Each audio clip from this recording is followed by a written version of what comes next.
बहुत पुराने वक्त की बात है। शायद आपने बहलूल का नाम सुना होगा। वो एक हकीम, हाजिर जवाब और दाना इंसान था, जिसकी हिकमत और दानाई के किस्से बगदाद के आम लोगों में मशहूर थे। बगदाद के खलीफा ने उसकी अक्ल व फिरासत देखकर उसे शहर का काजी मुकर्रर किया। बहलूल ने काजी बनकर 3 ऐसे मुश्किल मुकद्दमात हल किए जिन्हें कोई और काजी हल करने की हिम्मत नहीं रखता था। आइए कहानी का आगाज पहले मुकदमे से करते हैं। एक दिन जब बहलूल ने मनसिब क़ज़ा संभाला तो एक मुकदमा पेश हुआ। एक मर्द और उसकी बीवी एक दूसरे से तलाक लेना चाहते थे। बहलूल ने दोनों से पूछा कि क्या सुलह की कोई गुंजाइश है। दोनों ने नफी में जवाब दिया और कहा कि वो एक दूसरे से तलाक लेना चाहते थे।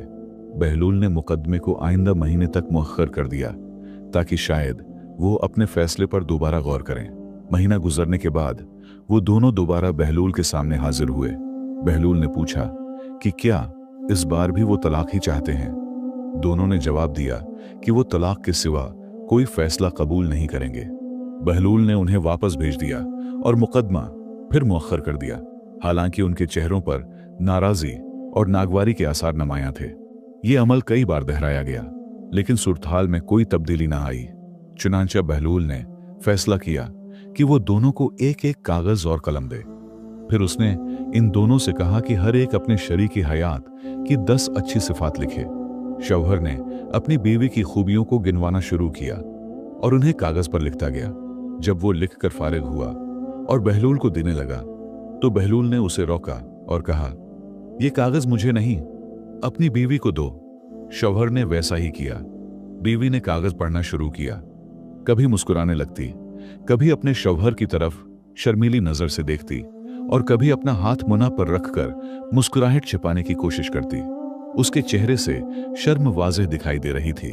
फिर बीवी की बारी आई। वो भी कागज पर झुक गई और उसे पूरी तरह लिख डालने तक नहीं रखी। फिर उसने कागज तह किया और अपने शौहर को दे दिया। शौहर ने कागज खोला, उसे पढ़ना शुरू किया और वो भी मुस्कुराने लगा। फिर उसने अपनी बीवी की आंखों में देखा, जिसने अपना दापटा चेहरे पर कुछ इस तरह कर लिया कि उसके शौहर को इसके गालों की सरखी नजर न आए। बहलूल ने जब इन दोनों की कैफियत देखी और चूंकि वो मजलिस में सिर्फ वही तीनों मौजूद थे, उसने उनसे इजाजत चाही कि कुछ देर के लिए बाहर जाए। वो बाहर चला गया। जब वो वापस आया तो उन्हें आहिस्ता आहिस्ता एक दूसरे से बातें करते पाया। बहलूल ने कहा, अब तुम दोनों जा सकते हो। कल मैं तुम्हें दोबारा बुलाऊंगा और वो फैसला सुनाऊंगा जिस पर तुम राजी होगे। दोनों राजी होकर चले गए। अगले दिन दोनों बहलूल के पास लौट आए। बहलूल ने पूछा, क्या तुम दोनों तलाक के ऐलान और उसकी तहरीर के लिए तैयार हो? दोनों ने एक ही आवाज में जवाब दिया, नहीं ऐ काजी बहलूल, अब हमारे दरमियान कोई मसला बाकी नहीं रहा है। हमने अल्लाह के फजल से सब मसाइल हल कर लिए हैं।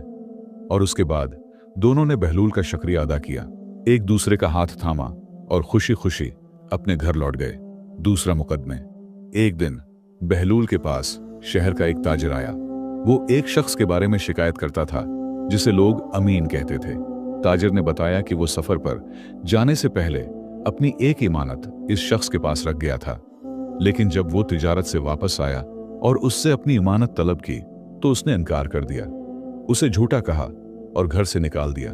इस शख्स को अमीन का लक़ब इसलिए मिला था कि वो लोगों के सामने नेकी, परहेजगारी और तक़वी का इजहार करता था। यहां तक कि लोग उस पर इंधा एतमाद करने लगे और सफर के वक्त अपनी इमानतें और हत्ती कि मरने से पहले अपनी वसीयतें भी उसके पास रख जाते थे। बहलूल ताजिर के कान के पास गया और आहिस्ता से पूछा, क्या तुमने उस शख्स जिसे आमीन कहते हैं को बताया है कि तुम मेरे पास उसकी शिकायत लेकर आ रहे हो? ताजिर ने जवाब दिया, नहीं ए काजी साहब। बहलूल ने उसे हुक्म दिया कि अब चला जाए और कल उसी वक्त दोबारा आए और ताकीद की कि किसी को यह ना बताए कि वो काजी के पास आया था। ताजिर हैरान परेशान लौट गया, ये सोचते हुए कि शायद बहलूल इसका हक वापस नहीं दिला सकेगा। फिर बहलूल ने अपने एक खादिम को अमीन के पास भेजा और उसे ये खबर पहुंचाने को कहा कि काजी बहलूल के पास बहुत सा माल जमा हो गया है जो फुकरा और यतीमों के लिए मखसूस है।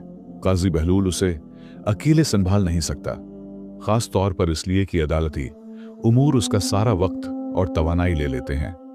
और चूंकि वो अपने आसपास के लोगों पर भरोसा नहीं करता, इसलिए उसने ये फैसला किया कि शहर के सबसे ज्यादा अमीन शख्स को तलाश करके उस माल और खुराक की तकसीम की जिम्मेदारी उसे सौंपी जाए। खादिम ने मजीद कहा, काजी साहब को तुम्हारे अलावा कोई और शख्स नहीं मिला, क्योंकि सब लोग तुम्हारे बारे में अच्छा ही कहते हैं और दावी करते हैं कि तुम अमानत को अच्छी तरह निभाते हो।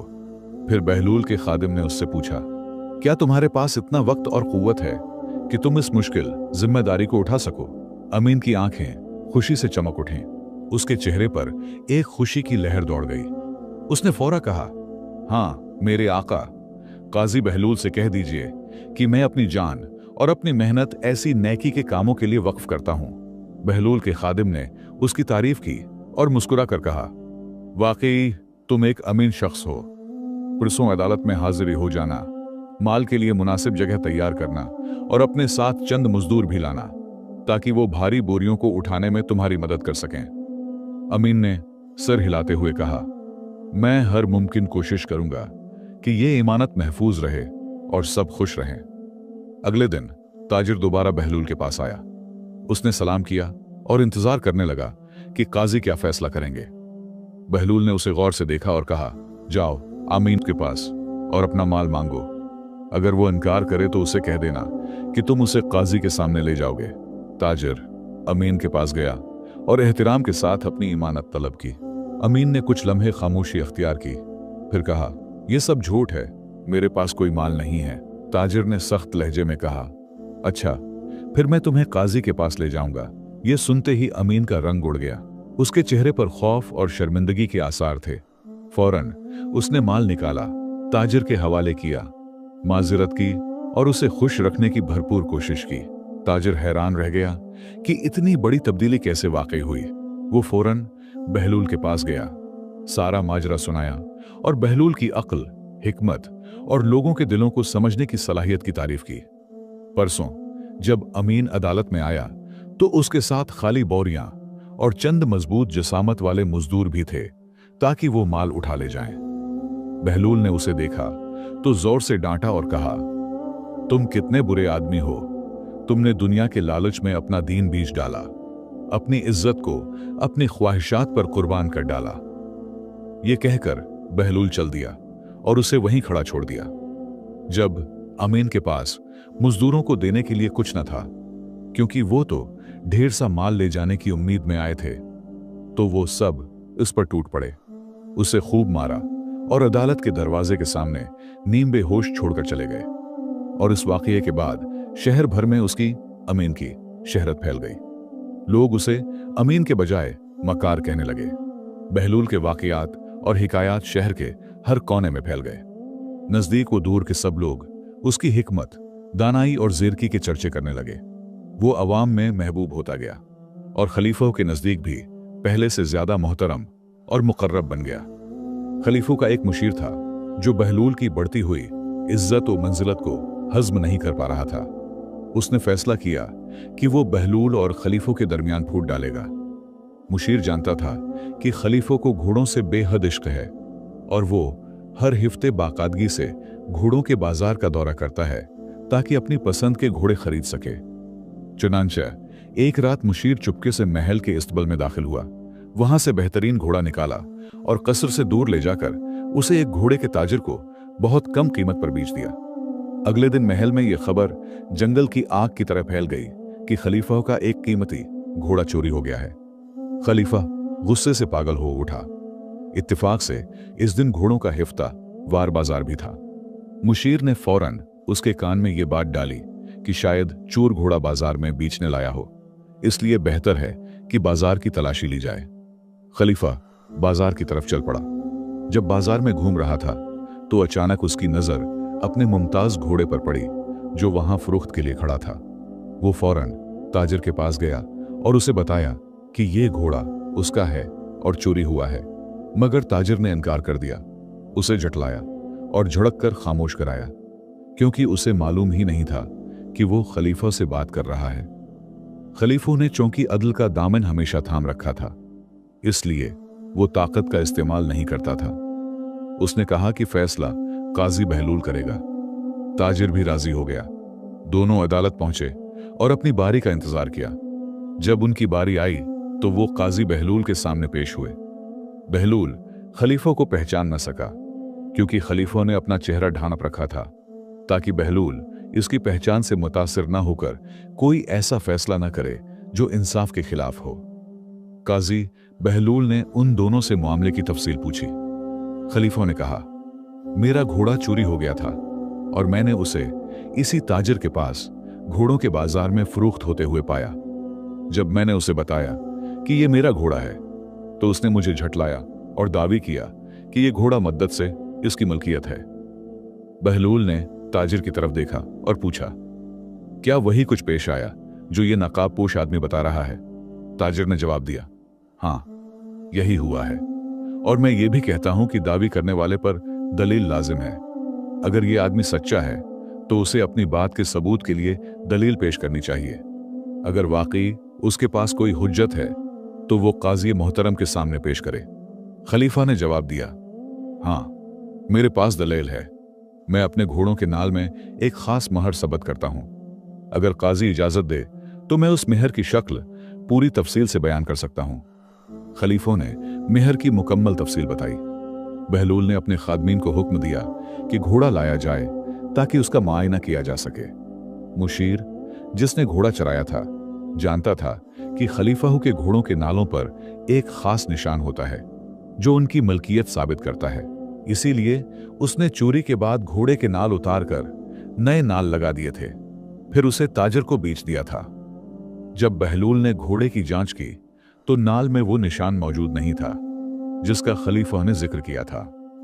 बहलूल को हैरत हुई, क्योंकि उसके दिल की आवाज कह रही थी कि नकाबपोश आदमी सच बोल रहा है। बहलूल ने खलीफों से पूछा, क्या तुम अपने घोड़े को कई घोड़ों के दरमियान भी पहचान सकते हो? खलीफों ने फौरन जवाब दिया, बिल्कुल। बहलूल ने अपने मुलाजिमों को हुक्म दिया कि घोड़े को कई दूसरे घोड़ों के दरमियान मिला दें। फिर नकाबपोश आदमी खलीफों को फरमाया कि आगे बढ़कर अपना घोड़ा पहचाने। खलीफों ने पूरे एतमाद से आगे बढ़कर फौरन अपना घोड़ा पहचान लिया। फिर बहलूल ने यही आजमाइश ताजिर से भी करवाई और ताजिर ने भी घोड़ा पहचान लिया। उस पर बहलूल ने सिपाहियों को बुलाया और हुक्म दिया, घोड़ा नकाब पोश आदमी को वापस कर दो और ताजिर को कैद खाने में रखो ताकि उसके मामले पर मजीद गौर किया जाए। इसी लम्हे खलीफों ने अपना लिसाम हटा दिया। बहलूल उसे देखकर हैरान रह गया। खलीफों ने उसे सारा मामला बताया और कहा कि उसने चेहरा उसलिए ढांपा था कि काजी पर इसकी हैसियत का कोई असर न पड़े, सिर्फ उस वजह से कि तुम खलीफा हो। यह सुनकर बहलूल हंस पड़ा और खलीफों से कहा, अगर मुझे पहले ही मालूम होता कि तुम खलीफा हो तो मैं बगैर किसी तहकीक के घोड़ा ताजिर के हक में फैसला कर देता, ताकि लोग यह ना कहें कि मैंने खलीफों की हमायत में फैसला दिया है। खलीफा भी हंस पड़ा और काजी बहलूल की अदालत और इंसाफ पसंदी से और भी ज्यादा मुतासिर हुआ। कसर वापस जाने से पहले बहलूल से पूछा, तुमने कैसे पहचाना कि घोड़ा मेरा है और ताजिर का नहीं, हालांकि हम दोनों ने उसे पहचान लिया था? बहलूल ने जवाब दिया, मेरा मकसद यह जानना नहीं था कि तुम दोनों घोड़े को पहचानते हो या नहीं। मेरी गरज कुछ और थी। जब तुम घोड़े के करीब गए तो घोड़े ने अपना सर हिलाया और उसे तुम्हारी तरफ बढ़ाया, जैसे वो चाहता हो कि तुम उसे थपथपाओ। इससे मैंने जान लिया कि वो तुमसे मानुस है और तुमसे मोहब्बत करता है। फिर जब ताजिर उसके करीब आया तो घोड़ा घबरा गया, उसकी आंखें फैल गईं और वो पीछे हटने लगा। उससे समझ गया कि घोड़ा उसे पसंद नहीं करता, क्योंकि घोड़े भी इंसानों की तरह हिस्सास होते हैं। वो उनके करीब जाते हैं जिन्होंने उनकी परवरिश की हो या उनके साथ नरमी और मोहब्बत से पेश आए हों, और उनसे दूर भागते हैं जिन्होंने उनके साथ वक्त न गुजारा हो या जिनकी सोहबत उन्हें नागवार हो। खलीफा काजी बहलूल की जहानत, फिरासत और मामला फहमी से बेहद मुतासिर हुआ, लेकिन खलीफा यह भी जानना चाहता था कि घोड़ा किसने चराया था। उसे यकीन था कि चोर कसर के अंदर ही कोई शख्स है, क्योंकि महल की दीवारें मजबूत और महफूज थीं, जिन्हें बाहर से कोई नहीं फलांग सकता, और महल के दरवाजे भी अंदर से खोले बगैर नहीं खुल सकते थे।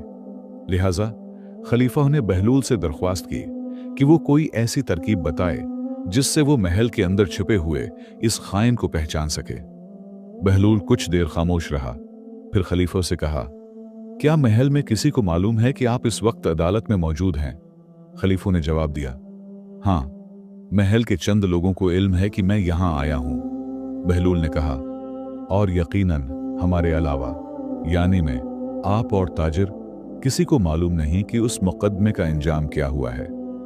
फिर बहलूल ने खलीफा को मशूरा दिया, महल वापस जाएं और ये खबर फैलाएं कि मुकदमा ताजिर के हक में खत्म हुआ है और आपको अपना घोड़ा खोना बहुत गिरा गुजर रहा है। सबके सामने उस बात का इजहार करें कि घोड़े की गर्दन में जो जुमरद का बेकीमत गहना ज़ैंत था वो भी ज़ाया हो गया।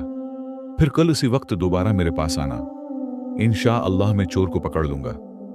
खलीफा ने वही किया जो बहलूल ने बताया था। अगले दिन जब वो अदालत पहुंचा तो हैरान रह गया कि उसका मुशीर जंजीरों में जकड़ा हुआ था और कैद खाने में बंद था।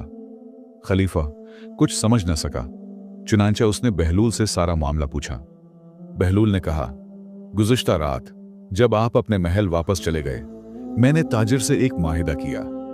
मैंने उसे रहा कर दिया इस शर्त पर कि वो घोड़ा लेकर 3 सिपाहियों समेत अपने घर वापस जाए और उस शख्स का इंतजार करे जिसने उसे घोड़ा फरोख्त किया था।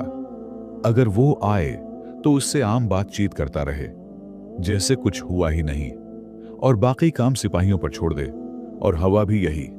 जब आपके मुशीर ने आपकी गुफ्तगू में सुना कि घोड़े की गर्दन में जो जुमरद की ज़ीनत थी वो कीमत से बाहर है, तो रात भर उसे छीन न आया। लालच ने उसे खा लिया और वो दौड़ता हुआ ताजिर के घर पहुंचा ताकि वो ज़ीवर छीन सके। वो ताजिर से कहने लगा, वो जुमरद की ज़ीनत मुझे दे दो जो घोड़े की गर्दन में थी। मैंने वो बेचने की नीयत से नहीं दी थी।